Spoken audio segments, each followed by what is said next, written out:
ममता जी के पास एक शस्त्र है, वो है Subhash Desai versus principal secretary of Maharashtra 2023।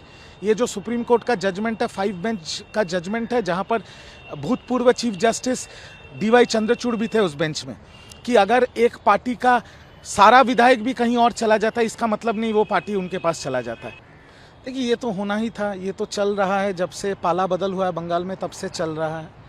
Mamata Banerjee ने तृणमूल कांग्रेस का गठन किया है, तृणमूल कांग्रेस को जन्म दिया है।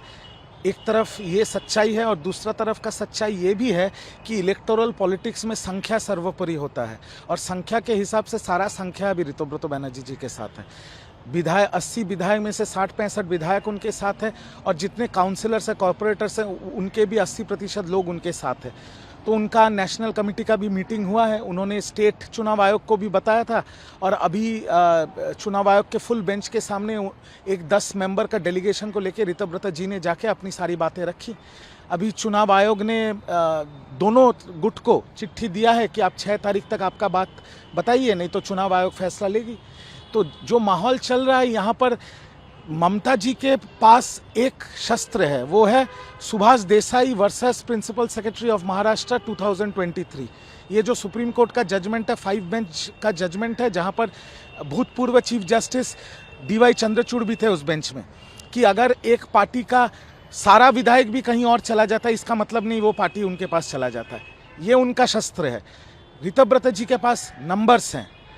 अब देखने की बात यह है कि चुनाव आयोग क्या सिद्धांत लेती है, पर चुनाव आयोग जो भी सिद्धांत लेती है, मैं साफ तरीके से पहले भी कहा हूँ, अभी भी कह रहा हूँ, ये हाई कोर्ट होके फिर सुप्रीम कोर्ट जाएगा, आखिर में सारा फैसला सुप्रीम कोर्ट में ही होगा। कह रहे हैं कि TMC को, जो ममता बनर्जी का TMC है, ममता बनर्जी को लोगों ने नकार दिया है, लोगों ने उनको वोट नहीं दिया। अगर उनको वोट दिया होता तो सरकार उनकी होती, इसलिए असली TMC तो हम लोग ही हैं। नहीं, देखिए, ऋतुव्रत जी का कॉन्फिडेंस तो जायज़ है, क्योंकि नंबर्स उनके साथ है। आज के डेट में ऋतुव्रत बंदोपाध्याय जी विधानसभा के नेता प्रतिपक्ष हैं, उनके साथ विधायक हैं, उनके साथ कॉर्पोरेटर्स हैं, काउंसिलर्स हैं, तो उनका कॉन्फिडेंस होना तो जायज़ बात है। पर ये भी सच्चाई है कि ऋतुव्रत जी हो या कोई भी हो, जो भी जीता है, सब तो ममता बनर्जी के टिकट पे ही जीता है। जो भी विधायक है, उनके जो फॉर्म A और फॉर्म B है, वहाँ पर साइन तो ममता जी का ही है। और बंगाल में तृणमूल कांग्रेस पार्टी का नाम तृणमूल कांग्रेस है, सिंबल घास के ऊपर जोड़ा फूल है, बट बंगाल में तृणमूल कांग्रेस को अगर एक भी वोट मिला है, वो ममता जी के चेहरे पे मिला है। ये भी सच्चाई है। बट ऋतुव्रत जी का कॉन्फिडेंस जायज़ है, उनके पास नंबर है। आने वाले दिन में चुनाव आयोग का सिद्धांत शायद उनके तरफ ही जाने वाला है, इसलिए वो कॉन्फिडेंट है। बाकी तो चुनाव आयोग के सिद्धांत के बाद ही पता चलेगा कि ममता बनर्जी क्या सिद्धांत लेगी। अभिषेक बनर्जी के आसपास किया जा रहा है, CID का, STF का, कोलकाता पुलिस का। अभिषेक बनर्जी काफ़ी चिंतित दिख रहे हैं अपने एसोसिएट्स को लेकर के। वो कह रहे हैं कि ये राजनीति का गंदा खेल खेला जा रहा है। देखिए, अभिषेक बनर्जी जी का तो चिंता होने का बहुत कारण है। आज सुबह जब मैं आपसे बात कर रहा हूँ, आज सुबह एक फिर से नया FIR हुआ है शेबास रॉय को लेकर उनके खिलाफ, कि शेबास रॉय में गलत इलाज होता था, गलत डॉक्टरों को बुलाया जाता था, प्रेशर होता था, ये सब फलाना चीज़ों को लेके आज सुबह उनके ऊपर FIR हो। उनके ऊपर हर थाना में एक नया FIR हो रहा है, रोज़ ED की कार्रवाई चल रही है, CBI की कार्रवाई चल रही है, CID की कार्रवाई चल रही है। तो अभिषेक बनर्जी जी का चिंतित होने का बहुत कारण है। और जब एक कार्रवाई उनके ऊपर चलेगा, तो उनके ऑफिस में जो काम करते हैं, अगर मालिक के ऊपर कार्रवाई चलेगा, तो ये तो साफ सी बात है कि कार्रवाई के हित में जो एजेंसी कार्रवाई कर रही है, वो उनके ऑफिस के लोगों को बुलाएंगे, उनसे बात करेंगे, उनसे पूछेंगे, उनको कार्रवाई में लेके आएंगे। ये तो कानून की तरह चल रहा है, और ये तो कार्रवाई का हिस्सा है। तो इसमें गलत तो मुझे कुछ दिख नहीं रहा है, पर अभिषेक बनर्जी जी का चिंतित होने का बहुत कारण है। आप भी उनके करीबी रहे हैं एक समय में, तो ऐसे मौकों पे क्या एडवाइस है उनके लिए आप? अरे बाबा, मैं उनको कैसे एडवाइस दे सकता हूँ? युवराज हैं वो, मेरा हिम्मत है उनको एडवाइस देने का? उनको एडवाइस देने का हिम्मत कोई विधायक सांसद को भी था? आज देखिए ना, 6 टाइम के सांसद, 4 टाइम के विधायक, सुदीप बंदोपाध्याय जी, वो क्या बोल रहे हैं? ऋतुव्रत बंदोपाध्याय, एक्स MP, आज के डेट में नेता प्रतिपक्ष, वो क्या बोल रहे हैं? 80 में से 65 विधायक क्या बोल रहे हैं? वो युवराज हैं, मालिक हैं वो। अरे बाप रे, उनको मैं एडवाइस दूंगा? आज जब तृणमूल के कर्मी मार खा रहे हैं, तृणमूल के कर्मियों के ऊपर अंडे बरसाए जा रहे हैं, जब तृणमूल के हर स्तर के कर्मियां अरेस्ट हो रहे हैं, आज भी वो चार्टर्ड फ्लाइट में दिल्ली जा रहे हैं मीटिंग करने। तो उनको एडवाइस देने का हिम्मत मेरा नहीं है, किसी का नहीं है। वो बहुत बड़े आदमी हैं। बाकी आगे कानून के हिसाब से चलेगा। क्या करें वो इन सबसे बचने के लिए, कैसे जाएं वो पब्लिक के बीच में? वो तो जा नहीं रहे हैं। तो वो तो उनका बात है ना, कर्म जैसा करोगे वैसा ही भुगतना पड़ेगा। आज ममता जी तो सड़क पे उतर रही है, ममता जी के ऊपर तो कोई अंडे नहीं फेंक रहा है। मैं हफ्ते में 7 दिन में 5 दिन आपको बाइट दे रहा हूँ, मेरे ऊपर तो कोई अंडे नहीं फेंक रहा है, कोई चोर स्लोगन नहीं दे रहा है। तो उनके ऊपर इतना जनता का गुस्सा क्यों है? ये सवाल तो उनको खुद से पूछना है।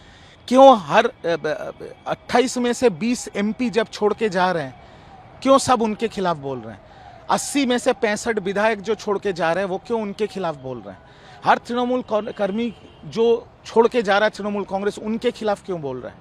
तो ये सवाल तो उनको खुद को पूछना चाहिए कि उन्होंने ऐसा क्या किया कि सारा गुस्सा पब्लिक का और पार्टी का भी गुस्सा, सारा सबका गुस्सा उनके ऊपर है। आज ममता बनर्जी जी के साथ जो खड़े हैं, कुणाल घोष जी, वो तो ममता जी के साथ डट के खड़े हुए हैं।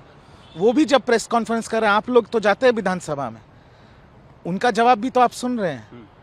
तो अभिषेक बनर्जी जी को खुद से पूछना है कि उन्होंने क्या किया है, कैसे किया है, जिसके वजह से जन आक्रोश उनके ऊपर आ रहा है और पार्टी में भी सब उनके खिलाफ बोल रहे हैं।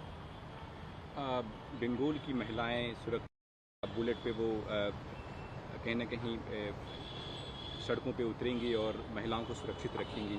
ये कितना बड़ा कदम है?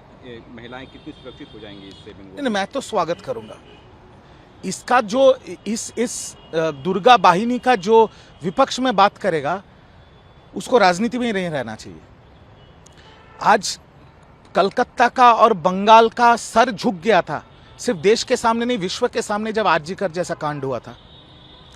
तो आज नई सरकार आई है, नया मुख्यमंत्री बना है, और नया मुख्यमंत्री और नई सरकार अगर दुर्गा वाहिनी बनाती है, जहां पर फीमेल पुलिस ऑफिसर्स, महिला पुलिस ऑफिसर्स वो सड़क पे रहेंगी महिलाओं के सुरक्षा के लिए, तो इससे अच्छा चीज़ क्या हो सकता है? हम तो, हमारे सबके घर में बहू बेटियां हैं। हम तो चाहते हैं कि बंगाल में और कलकत्ता की नारी सबसे ज़्यादा सुरक्षित हो। वैसे भी Calcutta is the safest city in this country. NCRB ने 3 साल कंटिन्यूअस 3 साल कलकत्ता को देश का सबसे सेफेस्ट सिटी बोला है। हम चाहते हैं कि आगे वही बना रहे, हमारे घर की माँ बेटी सुरक्षित रहे, बंगाल की औरतें सुरक्षित रहे, और उसके लिए सरकार और मुख्यमंत्री जो काम कर रही है उसको मैं सैल्यूट करता हूँ, स्वागत करता हूँ। 2 महीना सरकार को होने को है, जो फैसला उनका शुभेंदु अधिकारी, फिलहाल तो सब अच्छा हो रहा है, विपक्ष में बोलने का कोई जगह नहीं है।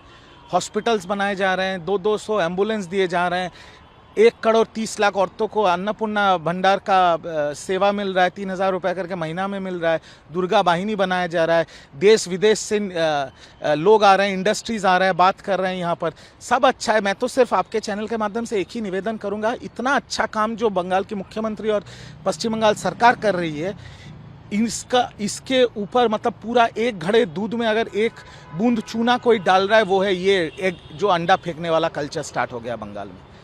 ये बंगाल की संस्कृति नहीं है। मुख्यमंत्री भी इसका विरोध कर रहे हैं, भाजपा के अध्यक्ष शमीक भट्टाचार्य जी ने भी इसका विरोध किया, और सबसे बड़ा महत्वपूर्ण चीज़ हाईकोर्ट ने भी बोला है कि ये नहीं हो सकता, और बंगाल डीजीपी से उन्होंने एसओपी मांगा है। तो ये चल नहीं सकता, क्योंकि ये बंगाल की संस्कृति नहीं है। ये एक चीज़ अगर बंद हो जाए, तो जिस तरह से मुख्यमंत्री बैटिंग कर रहे हैं, जिस तरीके से पश्चिम बंगाल सरकार बैटिंग कर रहा है, सच में लगता है 6 महीने में बंगाल लंदन बन जाएगा। सिर्फ ये एक ही चीज़ है, ये अंडा फेंकने वाला कल्चर कौन कर रहा है, कौन लोग कर रहा है, इसके वजह से बंगाल का नाम खच्चा भी खराब हो रहा है। कह रहे हैं कि टीएमसी के ही लोग अब अपने नेताओं पे, अगर टीएमसी के लोग ही कर रहे हैं, तो मैं समीक्षा से भी निवेदन करूंगा और माननीय मुख्यमंत्री शुभेंदु जी से भी निवेदन करूंगा, ये लोग तो टीएमसी के लोग हैं, इनको गिरफ्तार करवाइए जो अंडे फेंक रहे हैं।